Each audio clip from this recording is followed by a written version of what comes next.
السلام عليكم ورحمة الله تعالى وبركاته. أعوذ بالله من الشيطان الرجيم. بسم الله الرحمن الرحيم. لقد نصركم الله في مواطن كثيرا ويوم حنين إذا أعجبتكم كثرتكم فلم تغن عنكم شيئا وضاقت عليكم الأرض بما رحبت ثم وليتم مدبرين. آمنا بالله صدق الله مولانا العلي العظيم. பல்வேறுபட்ட போர்க்களங்களிலே அல்லாஹ் உங்களுக்கு நிச்சயமாக உதவி செய்திருக்கிறான். ஹுனைன் போர்க்களம் நடைபெற்ற அந்த நாளிலேயும் நல்லுதவி செய்திருக்கிறான்.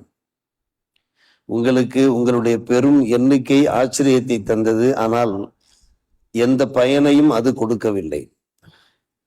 பூமி விரிந்திருந்தும் பறந்திருந்தும் அந்த பூமி உங்களுக்கு நெருக்கடியாக காணப்பட்டது. பின்பு நீங்கள் புறமுதுகு காட்டி ஓடினீர்கள். பின்பு அல்லாஹ் தன்னுடைய சக்கினத் எனும் அமைதியை இறக்கி வைத்தான். தன்னுடைய திருத்தூதர் மீதும் ஏனைய மூமின்கள் மீதும் நீங்கள் காணாத படைகளை எல்லாம் இறக்கினான். யார் இறைவனை நிராகரித்தார்களோ அவர்களை அல்லாஹ் அதாபு செய்தான். அதான் இறை நிராகரிப்பாளர்களுக்கான தண்டனையாக இருக்கிறது, கூலியாக இருக்கிறது என்று அல்லாஹ் ரப்பல் ஆலமீன் சூரத்து தௌபா 9ஆம் அத்தியாயம் 25, 26 வசனங்களாக இறக்கி அருள் இருக்கிறான். குர்ஆனுடைய 191 பக்கமாக இந்த பக்கம் காணப்படுகிறது. அல்லாஹ் இந்த உலகத்தில தான் நாடியவர்களுக்கு வெற்றியை தருகிறான், விமோசனத்தை தருகிறான். போர்க்களங்களிலும் தான் நாடியவர்களுக்கு தோல்வியை தருகிறான். ஆட்சி அதிகாரத்திலிருந்து அவர்களை அகற்றுகிறான். தான் நாடியவர்களுக்கு ஆட்சி அதிகாரத்தை தருகிறான். நாடியவரிடமிருந்து அந்த ஆட்சி அதிகாரத்தை அகற்றி விடுகிறான். அதே போலதான் போர்க்களங்கள். போர்க்களங்களிலே வெற்றியை தரக்கூடியவன் அல்லாஹுதான்.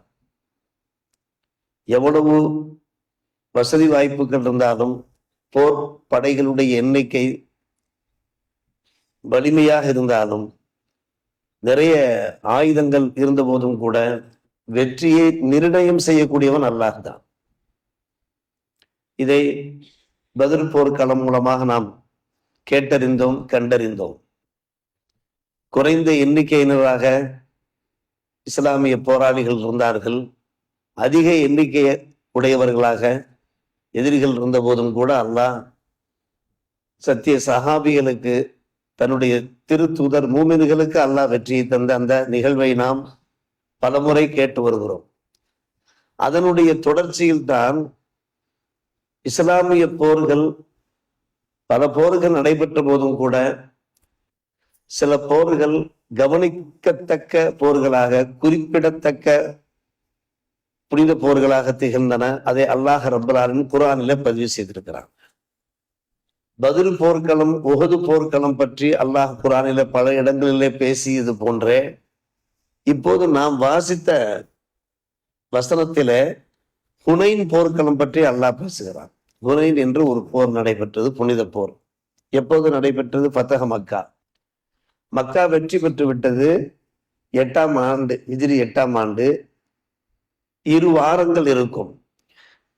2 வாரங்கள் இருக்கிற போது அரேபிய அந்த தீபகற்பத்தில் இருக்கக்கூடிய அரபிகளுக்கு ஒரு கலக்கம் ஏற்பட்டு விட்டது. மக்கா வெற்றி ஆகிவிட்டது, முஸ்லிம்களுடைய தலைமை இடமாக ஆகிவிட்டது.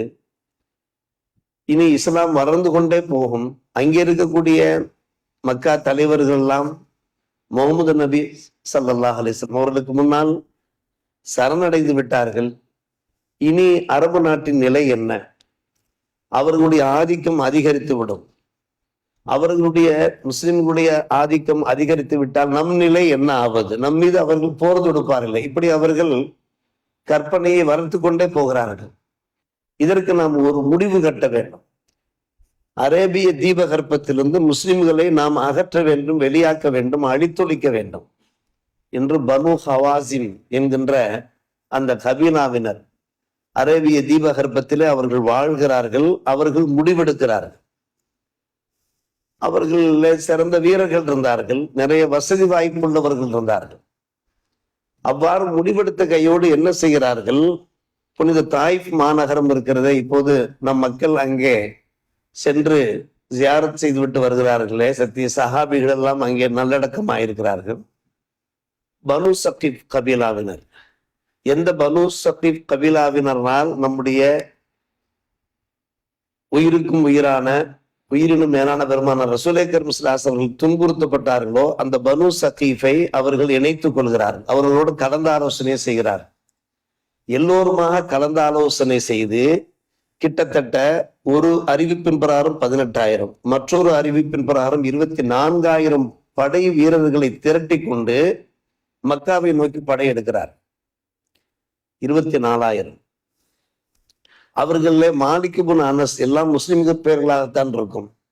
பின்னாலே அவர் இஸ்லாத்துக்கு வருகிறார். அவரை படை தளபதியாக, அவருக்கு 30 வயது தான் ஆகிறது, ஒரு இளைஞராக இருக்கிறார். அவர் போர் தந்திரம் தெரிந்தவர். அதன் காரணமாக அவரை படை தளபதியாக ஆக்குகிறார்கள். அவர் என்ன செய்கிறார்? ஒருபோதும் நம்முடைய படையினர் முஸ்லிமிடமிருந்து புறமுது காட்டி ஓடிவிடக் கூடாது என்பதற்காக வேண்டியே அத்தனை பேரும், யார் யாரெல்லாம் போராளிகளாக இருக்கிறீர்களோ அத்தனை பேரும் தங்களுடைய குடும்பங்களோடு போர்க்களம் நோக்கி வர வேண்டும் என்று அவர் உத்தரவு பிறப்பிக்கிறார். குடும்பத்தோடு வருகிறார்கள். அந்த போர் படையில பெண்கள் மட்டும் கிட்டத்தட்ட 6,000 பேர் இருக்கிறார். பெண்கள் மட்டும் 6,000 பேர் இருக்கிறார்கள். 40,000 ஆடுகளை அழைத்து செல்வங்களை எல்லாம் கொண்டு வர சொல்லிவிட்டார்.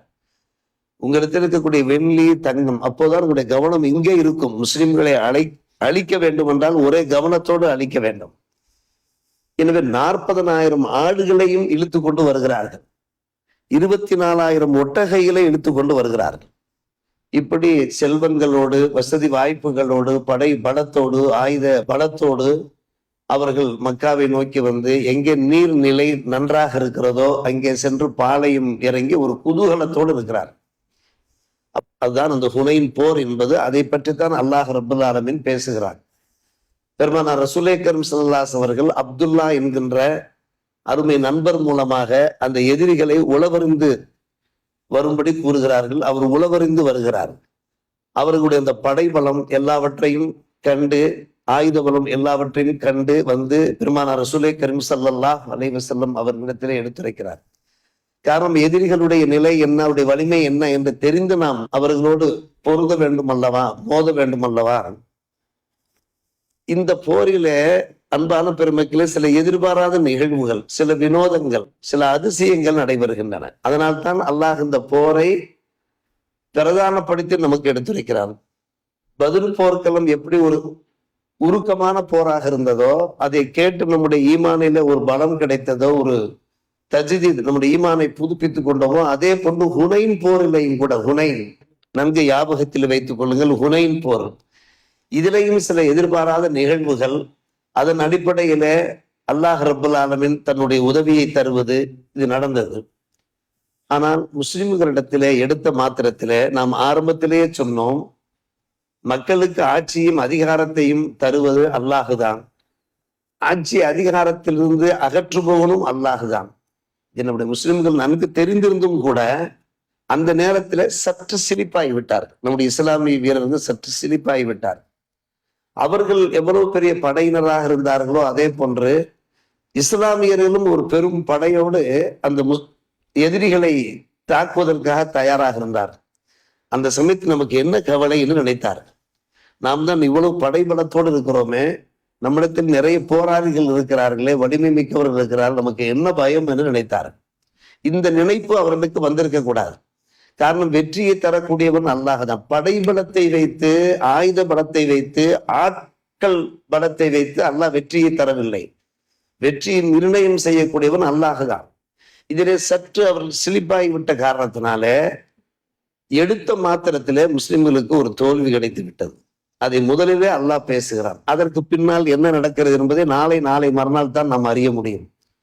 முதலிலே அல்லாஹ் சொல்லுகிறான், போர் துவங்கிய மாத்திரத்திலே நடைபெற்றதை அல்லாஹ் சொல்லுகிறான், லக்கது நஸரக்குமுல்லாஹு ஃபீ மவாத்தின கஸீரா, எத்தனையோ போர்க்களங்களில் அல்லாஹ் உங்களுக்கு நல்லுதவி செய்திருக்கிறான். ஹுனைன் போர் போதும் செய்தான். ஆனால் இது அஜபத்துக்கும் கஸரத்துக்கும், உங்களிடத்தில் இருந்த அந்த பெரும் படை இருக்கிறதே உங்களுக்கு ஒரு ஆச்சரியத்தை உண்டாக்கி விட்டது.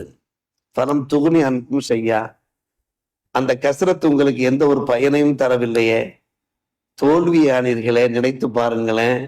வல்லாகத்த அலைக்கும் அறுது பிமா ரஹபத், பூமி நன்கு விசாலமாக இருந்தும் கூட, பறந்து இருந்தும் கூட அந்த பூமி உங்களுக்கு நெருக்கடியாக ஆகிவிட்டதே. ஒரு மனுஷன் கவலையில ஆழ்ந்து போய்விட்டான், துக்கத்தில துயரத்தில் ஆழ்ந்து போய்விட்டான் என்றால் இந்த உலகத்துல வாழ வேண்டுமா நினைப்பான்.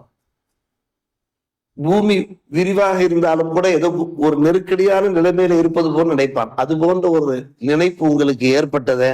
சும்மா வல்லைத்து முதுபெரின் போர்க்களத்திலிருந்து கூட நீங்கள் புறமுதுகு காட்டி ஓடினீர்களே என்று அல்லாஹ் எடுத்த மாத்திரத்தில ஒரு தோல்வியை தந்து அதற்கு பின்பு வெற்றியை தருகிறான். சும்மா அன்சல் அல்லாஹ், சும்மா அன்சல் அல்லாஹ் சக்கினத்து. இந்த வசனத்தின் விளக்கத்தை தான் நாளை நாம் பார்க்க போகிறோம்.